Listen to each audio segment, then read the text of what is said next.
네, 매일 아침 꼭 챙겨야 할 뉴스 딱 3개만 골라서 깊게 들여다봅니다. 뉴스 세계 시간인데요. 오마이뉴스의 곽우신 기자 모셨고요. 어서 오세요. 네, 안녕하세요. 박지훈 변호사 모셨습니다. 어서 오세요. 안녕하십니까? 네, 유튜브로 이기만 님이 아침 인사 건네주셨습니다. 상쾌한 아침입니다 라는 인사 건네주셨고요. 자, 오늘 하루 잘 보내시기 바랍니다. 그리고 정다교 님이 주말은 심심해라는 이렇게 글을 올려주셨습니다. 저희 시선 집중이 이제 금요일까지만 그렇죠. 하기 때문에 시선 집중 없는 주말이 심심하다. 답글을 주셨네요. 그래도 네. HBYI님이 내일 청기 누설하고 정치 인사도 볼만해요. 네.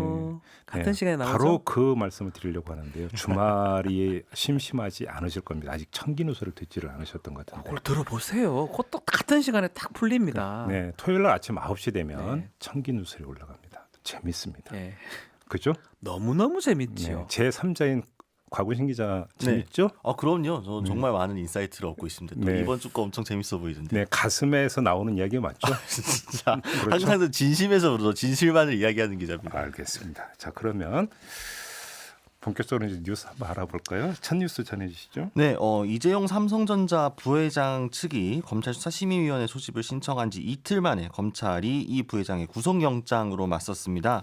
그러게요. 네, 서울중앙지검 경제범죄 형사부는 이재용 부회장과 최지성 삼성미래전략실장, 김종중 전 전략팀장 등 3명의 구속영장을 청구했는데요. 검찰 측에서는 이 삼성이 수사심의위원회를 요청한 것을 여론전을 펼치려는 의도로 받아들이고 있다라고 합니다. 예. 근데 다만 이제 그 구속영장이 기각될 경우에는 검찰의 무리한 수사라는 삼성 측 주장에 힘이 실리기 때문에 검찰의 입장에선 자신이 있는 거 아니냐 이런 관측이 나오기도 하는데요. 예. 만약 구속영장이 발부된다면 수사심의위원회 소집 요청이 사실상 의미가 없어진다는 분석들이 많습니다. 다만 이제 검찰은 구속영장 청구는 이 소집 신청과 무관하게 이미 결정된 사안이었다고 이야기를 했는데요. 네. 검찰의 구속영장 청구가 이 소집 신청에 대한 전격적인 반격이라는 주장은 전혀 사실이 아니다라고 해명을 했습니다. 수사심의위원회는 기소 여부와 수사 계속 여부에 대한 부분이고 구속영장 청구와는 무관하다는 해명이었습니다. 그러니까 박주민 변호사 네. 예상하셨어요? 조금이라도? 아니요. 검찰도 사실은 이렇게 하는 게 반격이 아니라고 말은 하지만 네. 시간상으로 봤을 때는 네. 반격의 모습이 많거든요. 음흠. 왜냐하면 놀랐을 겁니다. 수사 심의를 넣었을 때 검찰이 놀랐을 거고 네. 그거가 시간을 끌거나 아니면 전문성 부분 이런 것 때문에 혹시라도 어떤 결론이 안 좋아질 수 있다고 판단한 것 같아요. 그러다 보니까 지금 갖고 있는 증거를 갖고 영장 청구를 한 거고요. 만약에 영장 청구를 할 것 같으면 더 빨리 했겠죠. 오히려 이 시점에 하진 않았을 것 같은데 어쨌든 뭐 해명은 하여튼 아니라고 하긴 하는데 네. 하여튼 수사심의에 요청한 그 삼성도 대단하고 삼성 측도 대단하고 또 거기에도 반격한 검찰도 하여튼 오랜만에 좀 볼만합니다. 쉽게 하면 강대강입니까? 네. 아무튼 검찰의 구속영장 청구는 아무리 봐도 이건 도안이면 뭐. 지금 사실은 그죠? 영장 청구는요. 좀 빨리 가면 덜 갖고 들어가는 격이 됩니다. 네. 증명할 필요는 없고 소명은 해야 되는데 네. 예컨대 3개를 갖고 들어가야 되는데 네. 빨리 청구를 하면요. 1개, 2개 빠져가 들어가는 거거든요. 방한 입장에서는 좀 편해져요 또. 네. 또 그런 측면도 있다. 그래서 도하이는 뭐다 말이 저는 좀 맞다고 생각이 들어요. 아니 그러니까 이게 이제 그 구속영장 발부 여부와 그러니까 수사심의위원회 결론과의 상관성은 뭐 이건 뭐 굳이 이야기할 필요도 없잖아요. 그렇죠. 그래서 영장이 발부됐으면 기소를 할지 말지를 논하는 것 자체가 어찌 보면 별로 의미가 아무런 없을 수 의미가 있죠. 없죠. 의미가 없는 정도는 논센스죠. 그러면 구속시켜놓고 기소는 안 합니까?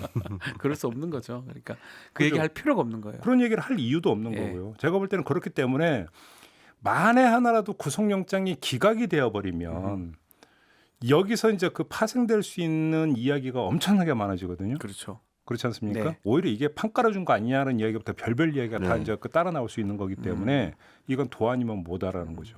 그래서 이제 그 나오고 있는 분석이 검찰이 뭔가 스모킹건을 갖고 있기 때문에 자신감이 있어서 그러니까 한 거 아니냐 이런 분석이 있더라고요. 그렇죠. 네, 검찰이 지금 제출한 구속영장 청구서의 분량이 이제 3명 신청했는데 1명당 150쪽이라고 합니다.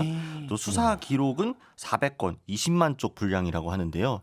이제 오늘 아침에 이제 노컷뉴스가 보도한 바를 좀 옮겨 보면 네. 미래전략실에서 이 직원들이 이재용 부회장한테 경영권 승계 작업에 대해서 상황을 다 보고를 했다라고 진술을 했다라고 합니다. 이 진술을 확보를 했고 보고했다. 네, 보고했다. 네, 일부 보고를 했고 이재용 부회장 측은 원래는 전혀 그런 보고를 받은 적이 없었다라고 이야기를 하고 있었는데 근데 사실 이건 새로운 것도 아니고 어제 이제 저희가 김경률 회계사하고 인터뷰를 했는데 김경률 회계사도 이 이야기를 했었어요. 뭐 여러 가지 문건이 나오는데 거기에 그런 내용이 기재돼 있다. 이제 긍정도 부정도 하지 않았다라고 합니다.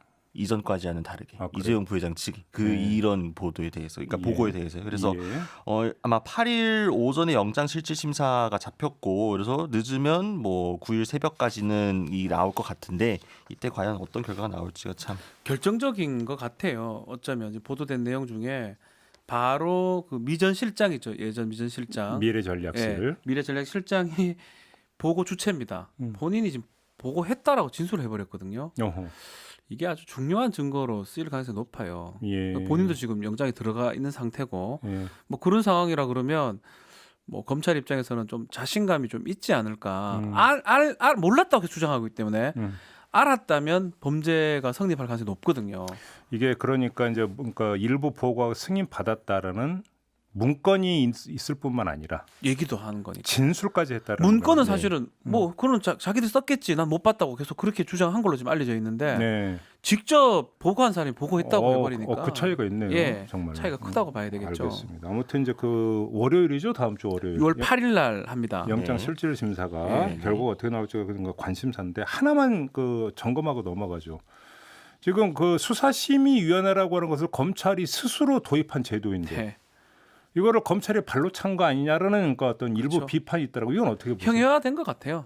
2018년도 검찰 개혁 방안의 일환으로서 도입한 제도가 이제 그 8번 활용이 됐는데 네. 결국 뭐 수사심의해도 영장 청구해 버릴 수도 있고 이런 여러 가지 세세한 거에 대해서 제가 못 담은 걸로 제가 알고 있거든요. 네. 결국은 이 제도가 정착되기는 좀 쉽지 않다. 그래요. 새롭게 손 좀 봐야 된다. 왜냐하면 검찰 스스로 만들어 놓은 제도인데 스스로 영장 청구함으로써 제도를 형해화시켜 버리기 때문에 네. 그런 부분은 충분히 논의가 있어야 될 것 같습니다. 그런데 이제 그 검찰의 판단에는 이거는 수사심의위원회에서 판단을 받을 이유도 별로 없을 정도로 확실하다라고 하는 확신이 있었으면 어떻게 됩니까? 얘기. 그래서 지금 한 것 같긴 한데요. 그럼에도 불구하고 제도잖아요. 그다음에 수사심의위원회라고 하는 것을 이용할 수 있는 어떤 대상은 아무래도 사회적 약자. 그렇죠. 이런 식으로 설정했던 이재용 부회장은 좀 다르지 않나라고 사회적- 판단할 수 있는 거 아닌가요? 사실 큰 강자죠. 강자이기 때문에. 네. 그래서 했긴 했는데 음. 그런 어떤 규정에 세세한 것들이 없거든요. 그러니까 그렇다면 그 제도 이제 규정에. 문제가 된다라는 거죠. 알겠습니다. 자, 아무튼 월요일이 영장 실질 심사 날입니다. 그러면 이제 그날 밤이나 다음 날 새벽 정도가 새벽 정도 날 것 되겠군요. 같습니다. 알겠습니다. 자, 다음 뉴스로 넘어가죠. 네, 서울역 묻지마 폭행 혐의로 구속영장이 청구됐던 30대 남성에 대해 법원이 구속영장을 기각했습니다. 네. 상해 혐의로 체포됐던 이 씨는 지난달 26일 공항철도 서울역 한 아이스크림 전문점 앞에서 30대 여성의 얼굴을 주먹으로 때린 뒤 도주를 했죠. 그래서 네.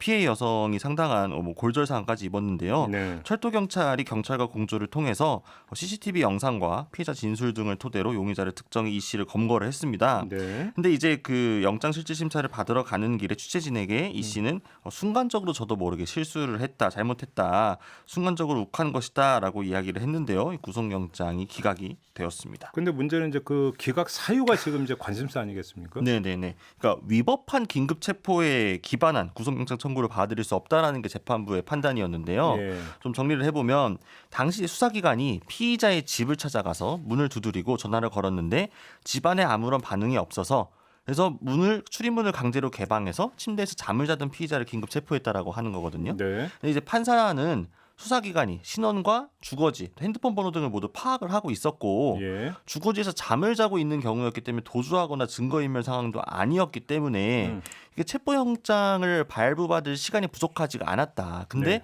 체포영장 발부받지 않은 채 이 피의자 문을 강제로 열고 들어가 긴급 체포하고 압수수색을 한데 이 해당한다고 볼 수가 없다라는 거죠. 이게. 그러니까 간단히 보면 이건 위법한 체포다. 그렇죠. 그걸 긴급 체포 합니다. 요건이 안 되는데 긴급 체포를 했다 이런 거잖아요. 이 법원에서 하여튼 꼼꼼히 본 거는 맞아요. 예. 체포를 하는 방법 3개가 있어요. 우리나라에서는. 예. 첫 번째 영장을 내 가지고 체포하는 방법이 있고요. 네. 현행범 지금 보일 때 네. 쫓아가 잡는 방법이 있고요. 이 세 번째 방법 중에 하나가 범죄를 했던 게 상당한데 지금 혹시나 영장을 받고 시간적 여유를 두면 이 사람 놓칠 것이다. 요럴 때 지금 하는 건데 예. 지금 그 세 번째 긴급 체포라고 하는데 네. 그 요건을 못 갖췄다는 거예요. 그러니까요. 아 그럼에도 불구하고 거의 전 처음 갔거든요. 저는 이게 이런 경우를 거의 본 적이 없는 것 저도 같아요. 저기 있는데 영화나 이런 데서 미란다 원칙 고지 안 하고 체포하면 그 안 된다. 뭐 이런 건 영화로 많이 보긴 영화로 했는데 보는 건데 이건 뭐 그 정도 수준도 아니잖아요. 이거는 아마 들어가서 미란다 원칙 고지했을 겁니다. 그 전에 이제 그 전 단계 문 따고 들어간 게 문제라는 문 따고 거죠. 들어갔고 자고 있으면 판사한테 영장 받아가지고 하면 되지 왜 자고 있는 거 못 기다리고 네. 했냐 이건데 이 원칙적으로 맞죠. 맞는 말이긴 해요. 근데 제가 처음 보다 보니까 좀 그러네요. 그러니까 아무튼 이제 그 인권 수사라고 하는 측면에서 본다면 제기될 수 있는 문제인 것만은 분명한 그거는 사실이잖아요. 맞습니다. 예. 그렇죠. 그러니까 그 정해진 요건에 따라서 그러니까 그 하더라도 해야 된다라고 하는 네. 것들을 다시 한번 환기시켜 준 부분이고요. 근데 저는 여기서 쓸데없는 궁금증이 하나 생겼는데요. 네. 문 따고 들어간 게 위법한 체포면 그 문 따고 들어간 경찰관은 주거 침입에 해당이 되는 겁니까 안 되는 겁니까?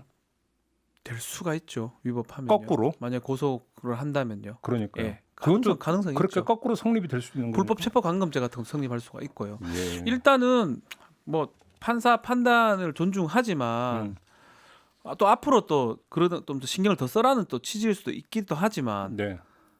처음이라서 좀 어색하긴 합니다. 아무튼 이제 많은 분들이 그러면 도대체 어떤 죄를 지어야 구속 사유가 되나요? 이런 이제 그 뭐 문자를 보내주고 계시는데 이게 죄가 안 된다고 해서 그 뜻은 구속영장 아니고요. 기각한 게 아니라 체포하는 과정에서의 불법성이 있었다. 영장 받아라. 예, 바로 판사한테 이것 영장 때문에 받고 하지 왜 그걸 들어가서 자는 사람 다 데리고 왔느냐. 네. 이 부분이 바로 이 포인트입니다. 점을 이제 법원에서 제기한 것으로 그러니까 그 이해를 해야 될 것 같습니다. 자 마지막 뉴스로 넘어가죠. 네, 김태년 민주당 주호영 통합당 원내대표가 예정된 본회의를 하루 앞두고 어제 밤에 회동을 가졌지만 이 막판 협상에 역시 이견만 확인하고 헤어졌습니다. 오늘 네. 오전에 다시 만날 예정이라고 하는데요. 네. 최종 결론은 오늘 오전 통합당 의원총회에서 나올 것 같기는 합니다. 네. 이 주호영 원내대표는 패스트트랙 전국에서도 모든 안건에 필리버스터를 걸겠다는 전략으로 지연 전술을 쓴 적이 있었는데요. 네. 민주당은 오늘 정의당, 열린민주당 등과 함께 개원을 불사하겠다는 입장입니다. 김태년 원내대표는 한우리 두 쪽 나도 하겠다고 밝혔는데요. 네. 원래 이제 국회법상 총선 후 첫 임시회는 임기 개시 후 7일에 집회를 해야 합니다. 네. 민주당은 국회법에 따라서 통합당이 불참을 해도 5일 오늘 강행을 하고 국회의장단을 선출하겠다는 입장입니다. 그러니까요. 이게 이제 정말로 그 미래통합당 의원들을 배제하고 민주당과 나머지 정당 의원들로만 본회의를 열어가지고 의장단은 정말로 선출할 거냐?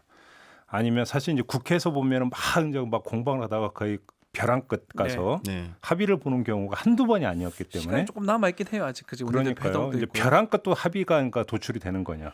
사실은 가장 좋은 건 벼랑 끝 합의가 도출이 되는 게 좋죠. 그쵸. 돼야죠. 다른 것도 아니고 이제 그 의장단 선출하는 건데 다 모여갖고 그 투표를 해서 선출하는 게 모양새는 당연히 가장 좋은 거 저는 아니겠습니까? 가능성은 있다고 보거든요. 예. 원내대표 회동 음. 또 그 회동 결과에 따라서 의총을 할 거예요 미래통합당. 예, 그 절차를 잘 거치면 뭐 또 이런 얘기 하기 그렇지만 예, 위원장 자리 또 하나 왔다 갔다 하고 예결위원장 예. 뭐 그런 얘기를 한다면 가능성이 좀 배제할 수는 없다 생각이 들기도 그러니까 합니다. 통합당 내 강경 기류도 있지만 이 안 들어가는 것이 능사는 아니다라는 그렇죠. 이야기가 나오고 있거든요. 그러니까 안에서요. 김종인 위원장도 어제 의원총회에서 끝까지 협상을 하고 저항하는 게 현명하다라는 식으로 이야기를 했고요. 또 장제원 의원도 페이스북을 통해서 이 얼어붙은 전국 경색에 대한 책임을 결국 미래통합당이 더 많이 지게 될 것이라고 이야기를 했습니다. 알겠습니다. 지금 그 어떻게 할지가 궁금한데요. 그래서 뉴스 세계는 좀 여기서 마무리를 네. 하고 미래통합당 원내 대변인을 맡고 있는 최영도 의원과 잠깐 인터뷰를 좀 가져보도록 하겠습니다.